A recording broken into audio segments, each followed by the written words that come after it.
My name is Renata Berlinger. I work with the California Climate and Agriculture Network, CalCAN for short, and my colleague Amy Windsor is at the back, right back center. So you can also follow up with her with questions or interest. And so what I'm going to do is I'm going to end on time. That's my first commitment. And I am going to hopefully give a really high-level overview of the climate and agriculture policies that are in place in California right now, and hopefully give you a sense of both how groundbreaking they are and how much more we would like to see them do. I think I'll just start with a little bit of background about CalCAN itself. We are a coalition of sustainable and organic agriculture organizations. We've been around close to 9 years.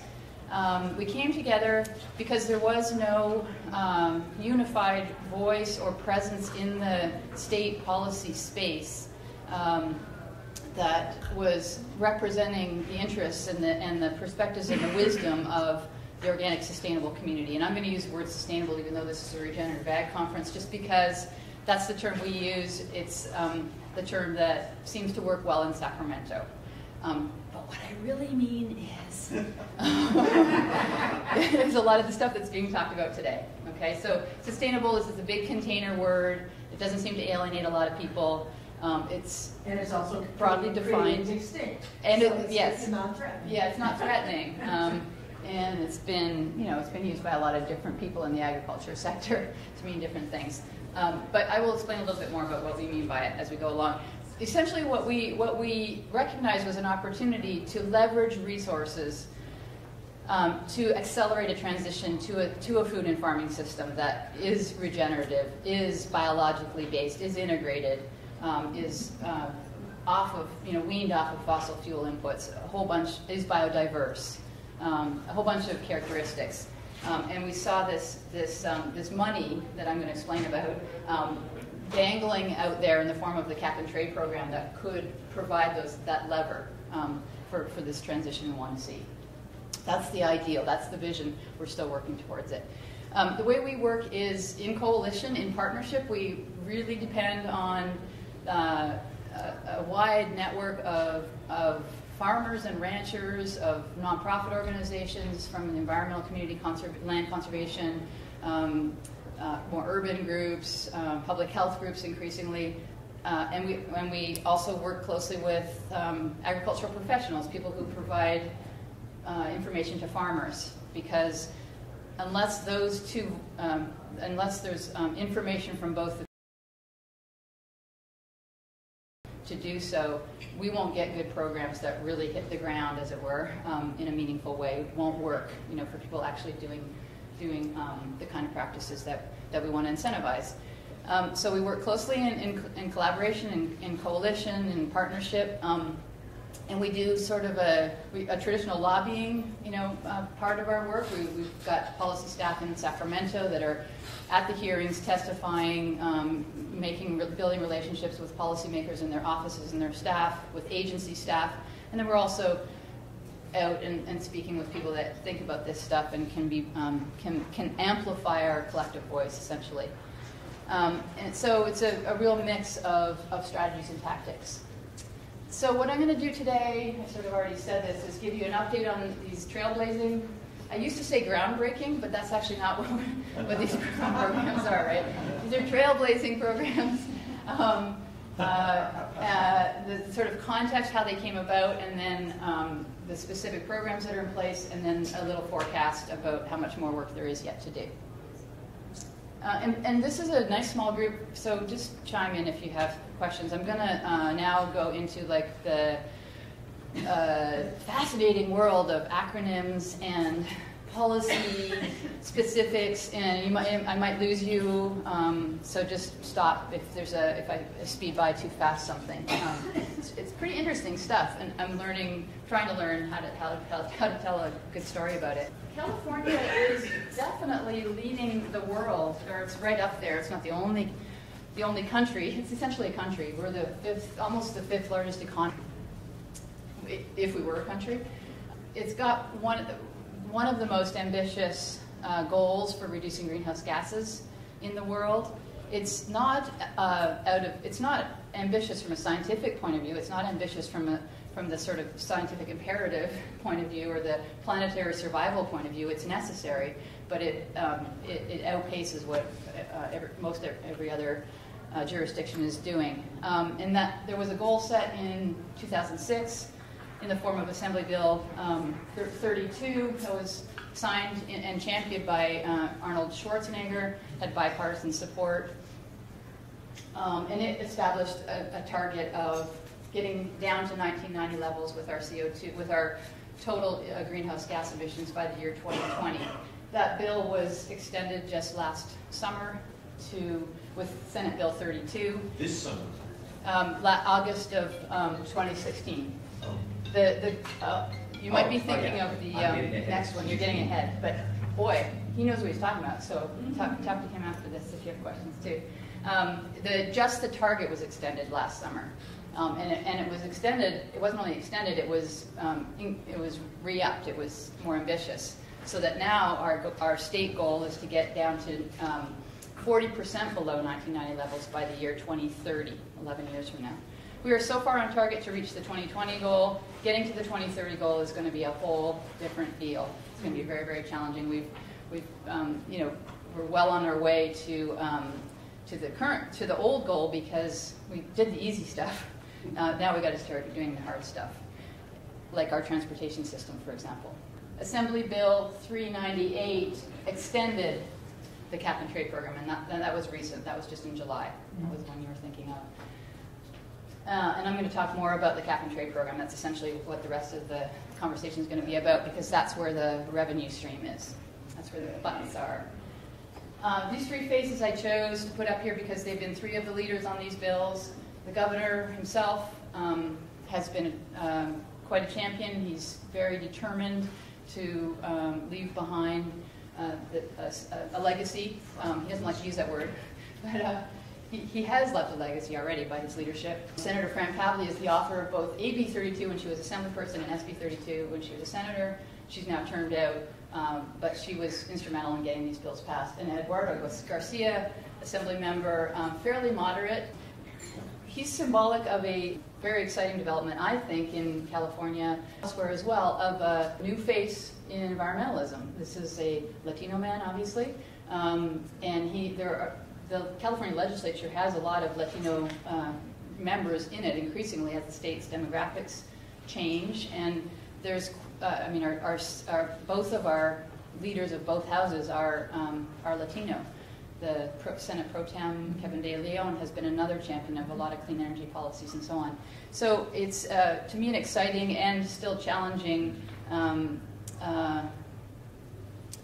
sort of vanguard of trying to figure out how to make all these environmental gains and also address the justice and health and equity issues that come with the inherent problems in our socio-political system. Actually, one more thing to say about that. SB 32 passed because it was paired with another bill, and likewise Assembly Bill 398 passed because they were both paired with bills that addressed the air pollution issues and health issues. So the state is trying to do both, reduce greenhouse gases and reduce point source pollution, especially in urban areas in the Central Valley. So here's where we get into cap and trade. Cap and trade was mandated, well, a market mechanism was specified to be set up in the first bill, AB 32, and what the state settled on was a cap and trade program. It went into play in about the year 2014 or so, and it's a complicated program, and I couldn't even explain it if I could pretend to you that I know a lot about what I know, but I'll just tell you a little bit about what I know. California designed this program in a different way than some cap and trade programs you might have heard about. Mostly you hear about the cap and the trade, which is where the cap is when the biggest emitters of greenhouse gas emissions are capped. They're told by the state they're regulated. They have to stop. They can't emit any more than a certain amount, and that cap has to come down over time so that we get to whatever goal has been established. So that's the cap part. And in California's case, the cap reaches across all of our major industrial sectors. It touches the utilities, it touches transportation fuels, and it touches industrial sources, the big stationary sources like the one just down the road, for example, Chevron, as well as some food processing facilities. There's about 350 or 400 big sources, stationary sources of carbon dioxide that are capped. The regulated entities, those businesses, they have to meet their cap, and there's a variety of ways they can do it. They can become more efficient. Most of them don't choose to do that because they feel it's too expensive. But that would be ideal because then we would get pollution benefits as well. They're given a fair amount of pollution credits for free, and there's a lot of debate about how many is the right amount and what's fair, and how can we give less away free so that those pollution benefits are accrued. So that's a real big political battle. They can trade. They can buy credits from a voluntary reducer of greenhouse gas emissions somewhere else in the economy, not one. You can't be regulated. You can't sort of play both sides of that. But if you're a farmer, theoretically, you could sell credits to Chevron for reducing, so that would count as part of their reduction. Farmers, by the way, don't get to do this because the guidelines around selling those credits are very, very restrictive, and they don't really work very well in agriculture, but I just gave that as an example. The third way that they have to meet their obligation, the regulatory obligation, is by participating in this fund, this greenhouse gas reduction fund. They have to essentially pay into this fund a certain amount. That amount changes over time, and the dollar amount changes, and how many allowances they have to purchase changes. The point of all that is to get to tell you about this fund, which is, again, it's derived from the biggest emitters of greenhouse gases in the state, and it's under the control of the legislature and the governor as to how that money is going to be spent. So that's why it's really different than the carbon market. The carbon market is a marketplace, market mechanism, where the trades are determined privately. This is a publicly available fund. The decisions around how the money is spent are up to our elected representatives. That's really different than the trades that happen on Wall Street. So far, $3 billion has been distributed through this fund. That's about 3 years worth of money that was collected and then is now going out in competitive grants. The vast majority has gone into the urban environment and into transportation. There's another $2.2 billion or so that's being debated, that's being decided on as we speak. There was supposedly going to be a deal announced today about how to spend that money. That deal has not yet been announced, but it's imminent for the coming year, for the year we're in, 2017, 2018. So it's a lot of money. And it's going to grow over time, and for various reasons. As that cap comes down, and as these various levers that the state agencies can pull on, to tweak the system, the dollar value of those allowance is going to increase, the amount that companies are required to buy is going to increase. So it's a great pot of money, and a lot of people have a lot of great ideas about what to do with it, including us. So this is where most of the money's gone. Situations like this, transportation, which is I think the money has gone to do a lot of really important things. I don't mean to suggest that that we're not spending it wisely. It's gone into high-speed rail. It's gone into affordable housing and weatherizing homes. It's gone into renewable energy projects. It's gone into urban forests. It's gone into forest restoration and protection, which is a source of this. Like agriculture, that's the only place we can really try to store carbon. So that's an important place to invest it. And excitingly, it's also gone into agriculture, a very, very small amount, mind you. But roughly $200 million so far has been distributed into the hands of farmers for doing practices that have climate benefits, and that's what I'm going to talk the rest of the time about, pretty much. So I'm going to run through these 4 programs, just give you a high-level look at them. You can see how much the money for agriculture has increased over the last 3 years. It's unclear what's going to happen this year. I probably won't be able to get into details about speculating about this year, and that's not a good thing to do anyway, probably. It doesn't look as good as we hoped it would look for this year, in short, about how much more. We were hoping to see another big jump in funding for agriculture, but for various reasons, it's not going to happen. The way the state does their inventory is they follow the IPCC guide, inventory rules or whatever that are set at the international level. They're adopted by the USDA, and so the Department of Food and Ag and the Air Resources Board use the same protocol for figuring this out. We have to be careful not to double count our emissions. So you got to decide somehow where the boundaries are on any given, in any given activity. So in the case of farming, the state, following these international guidelines, decided that the emissions they're going to count to agriculture are just on the farm. So if you are a conventional farmer and you're using a lot of nitrogen fertilizer, for example, all of the huge amount of emissions that are created from the production of that nitrogen fertilizer do not get counted against you or at all. They're in another bucket. They're in the industrial sources bucket, right? So if there's less demand for that fertilizer, the number in that bucket will go down.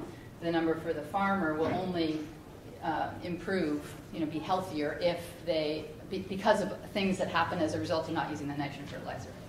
So 7% is the number that has been attributed to agriculture statewide in terms of its contribution to greenhouse gas emissions. But I would still love to see 7%. 7%. Yeah.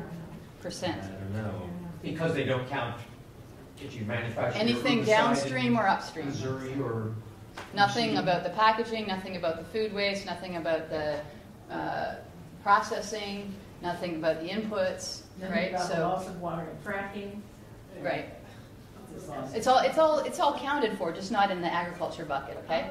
So it's counted for somewhere. Agriculture, the dairy. So dairy is half of the state's 7%, because those cows emit methane, which is a potent greenhouse gas. So it's 30 times more potent than carbon dioxide. So that jacks that number really high up, exactly. And that gas comes from the emissions from the animal itself, both ends, and then the manure management. And I'm going to talk more about that because there's a program to, that's why that cow's there. Yeah, there's a program there to incentivize. So if you were a farmer and you put a biogas project on your farm, or you put a solar panel up, that would not count for your farm's energy use. That goes into the utility bucket. When it comes, it doesn't mean that it's not important or it goes away. It just means that when they say 7% of all the emissions on farm come from agriculture, it's just on the farm. It's not the energy and energy would be considered an input, as it were. So it would be savings on the energy, the CO2 would be accounted for elsewhere. If there's a way of coupling those things, so that the on-farm solar gets you maybe credits over in the utility part. Sure. Yeah. But it's still on the farm that's getting those credits. Yeah, we've certainly we work on renewable energy legislation. We sponsored a bill a few years ago that changed the rules on the net energy metering program for the state. And the net energy metering program is when you are on the grid, you produce a renewable energy, and you spin your meter backwards, and you get credited against your bill for it. Well, we got a bill passed that allowed farmers or anybody, if they have multiple meters, to aggregate those meters so that they could build a solar panel on one meter or put a solar panel on one meter and offset the use on another. That wasn't allowable until then. And it makes a lot of sense for farmers. They typically have multiple meters, and they sometimes don't want the solar panel to be way out at the irrigation pump, which is where the high demand is, or they want to offset the demand across their whole system. So they want to build a bigger array, but until that bill passed, they could not. There was no economic value in it for them. So there are ways these things certainly intermingle. It's just that they don't get counted in the inventory that way. The utility bucket is the renewable portfolio. Yeah, exactly. So when you put the renewables on, it falls on that side. Exactly. Yeah. All to the benefit of humanity and the state and the economy. It's all good. It's just that it doesn't get to the nitrogen fertilizer problem, which is the big. And it doesn't get any kind of systemic thinking growing. No, it doesn't get any systemic thinking. We're not that smart yet, unfortunately. Okay, let me move on so I can cover all these 4 programs. Sustainable Ag. So this is the first program that was sort of online that supported agriculture. And this is a really interesting program, a Sustainable Ag Lands Conservation Program. Its objective is to minimize urban sprawl, avoid emissions from transportation and from just the conversion of land, which is very low on the GHG scale, about 70 times more emissions on a given acre of urban land compared to 1 acre of farmland. So this achieves a whole bunch of benefits, as you immediately understand, right? We're losing farmland at a horrible rate, an average of 40 or 50,000 acres a year. So a little bit of money could go a long way to protecting ag land in strategic areas that are at high risk of development, and get these avoided emissions in the future.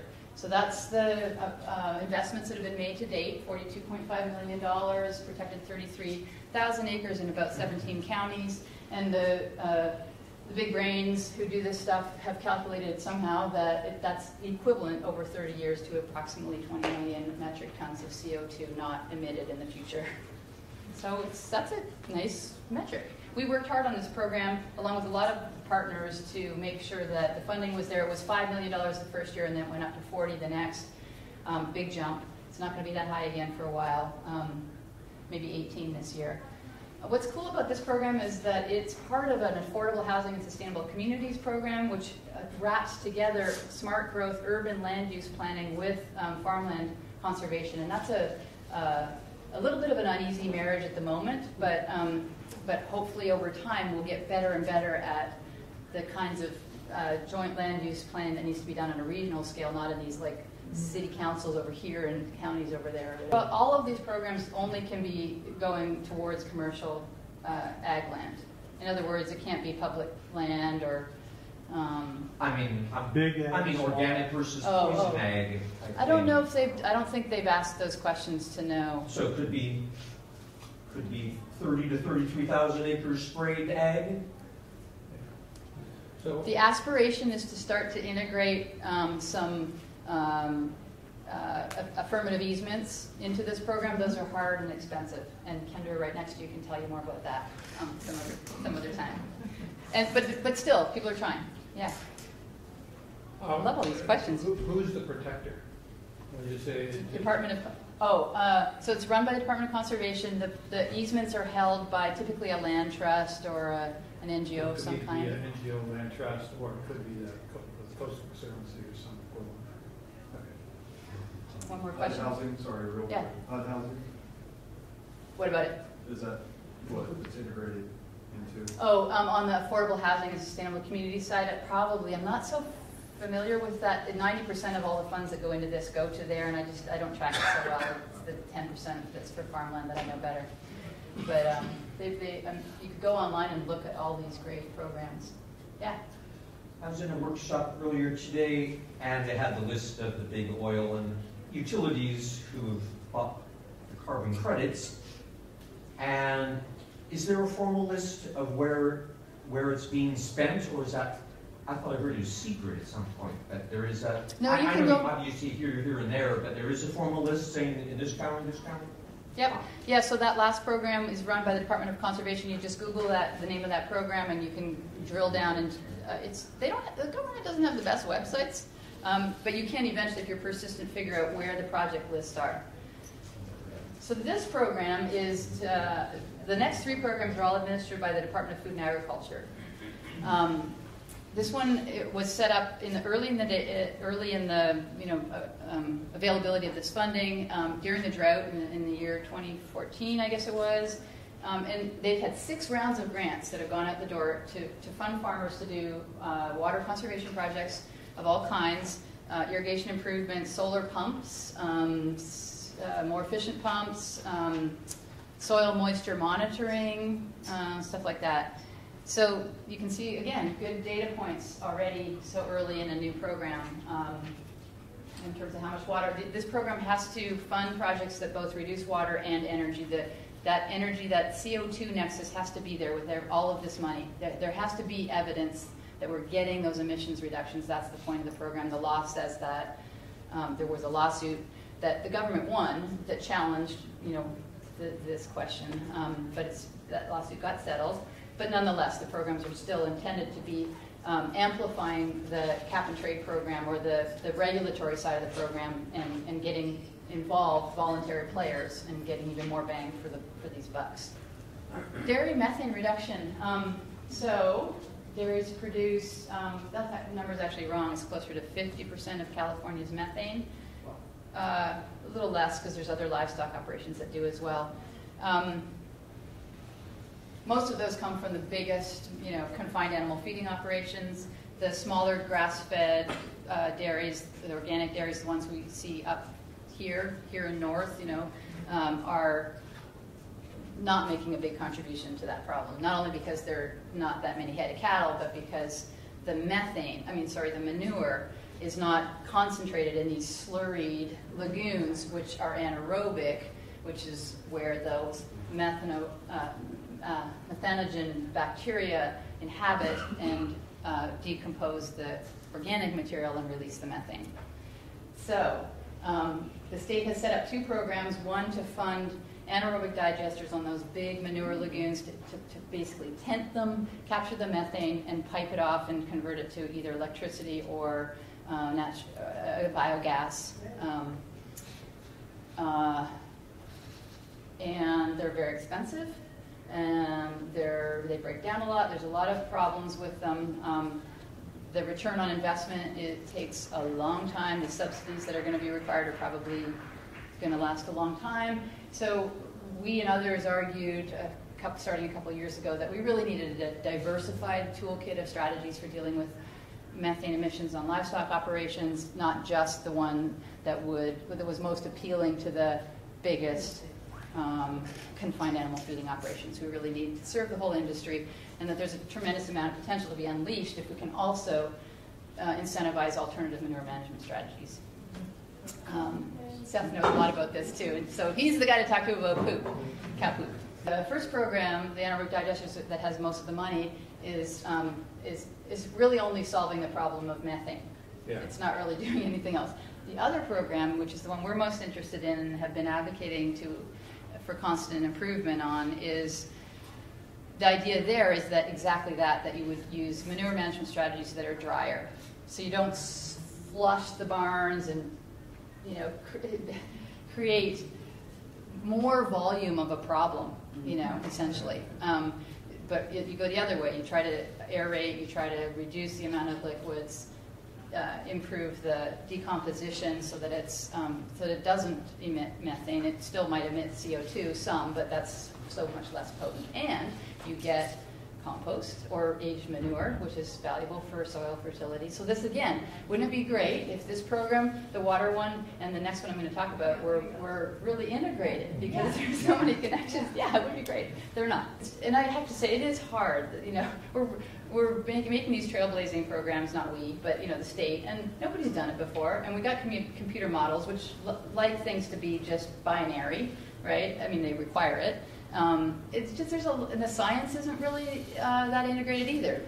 Science can really better quantify this kind of a technology than the complexity of how manure breaks down and how you capture that. So it's our little brains are still evolving tools to understand this stuff.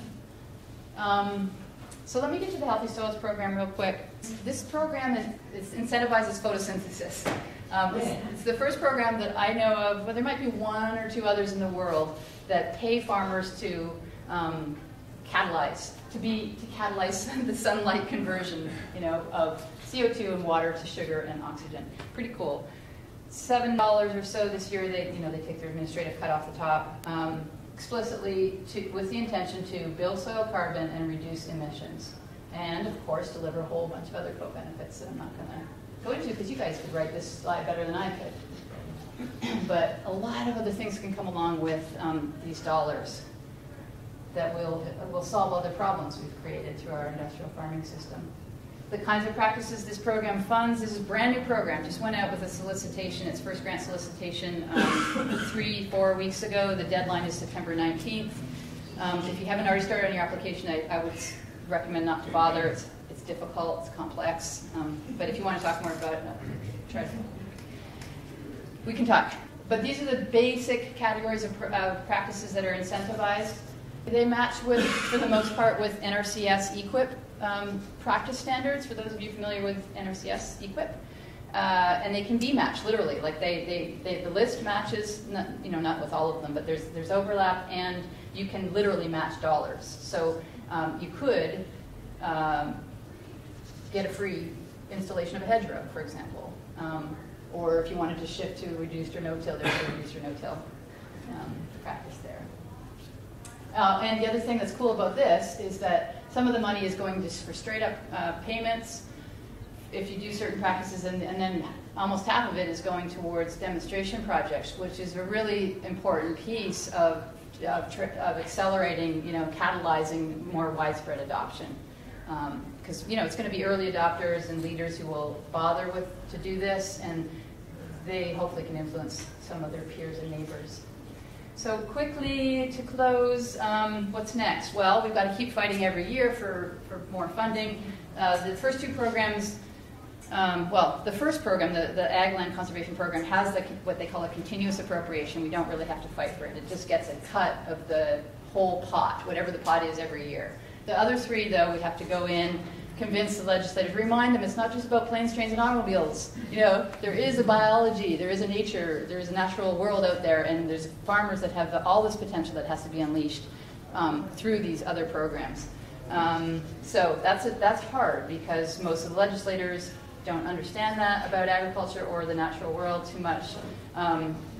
They think about, and their constituents think about planes, trains, and automobiles and housing and stuff. The programs need to be continually evolving. There are many challenges with the way they've been designed, and I'm sad to say. We have a new governor in 2018. We've got some work to do to educate the candidates and then the next governor. We've had a reasonably decent champion, somebody who actually owns a ranch, Governor Brown, and gets a little bit about this stuff. We can't take that for granted, and we need to make sure the next person coming in maintains these programs. We need to support farmers with adaptation resources, because we are not solving this problem fast enough. So, and they're at the cutting edge, or the bleeding edge, of the natural resource constraints that we're facing because of climate change and a lot of other reasons as well. What are your relations and communications like with the Farm Bureau and other traditional ag? Farm Bureau and conventional ag lobby groups. Depends on the question. We've worked really well with Farm Bureau on renewable energy. Farm Bureau opposed AB 32 originally, but has come around now that there's money on the table. And their members too. They mostly are interested, I'm going to speak broadly, not just Farm Bureau, conventional ag is most interested in doing, maintaining what they do, with a little less harm, which is, I think, important because there's a lot of acreage at stake. That's fine, as long as it's meaningful. But we want to make sure there's also opportunities for more transformative potential. So it comes down to the devil in the details. Sure. My pitch to you, basically, which is, if you could help us expand our network, that is, as I said at the beginning, key to our success. We're especially interested in developing relationships in urban areas, because that is where most of the votes are. It's where most of the elected representatives are, and it's where the least kind of commitment to agriculture or familiarity with it is. So Amy in the back is launching a Bay Area expansion project. We're looking for people and ideas and connections to groups that are less interested in individuals. I mean, individuals are wonderful, but really because we have limited capacity, we're looking to partner with groups that have memberships, that have reach, that we can send one email to one person and they could then reach, a few hundred. So individuals we definitely value, because if you'll make a call to your local elected, that's great, but just sort of for economies of scale, especially if you've got ideas about organizations, businesses, or farmers who tend to be our main spokespeople, then we would love to hear about that. The way to engage, there are public comment periods whenever a change is going to be made to a grant solicitation, and so you have to join our newsletter to get the alert. Yeah, but when those times are, yeah. Or the CDFAs, they have their own lists. Thank you so much for maintenance.